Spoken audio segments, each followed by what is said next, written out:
Elevation Station Productions. Look what I have here. I have a Thyssenkrupp ISIS car operation panel.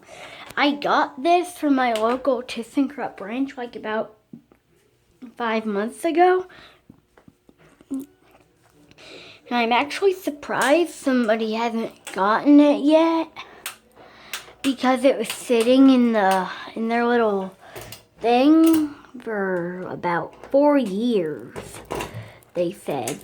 Oh, and this is the one that was in the best shape, because the only thing it was missing was really this call cancel button here. But I took one of my Thyssenkrupp buttons and put it in. Oh, and no, it's not wired. So if I do press this, or this, or all of these for a matter of fact, they won't do anything. So I just wanted to show you that. Thanks for watching.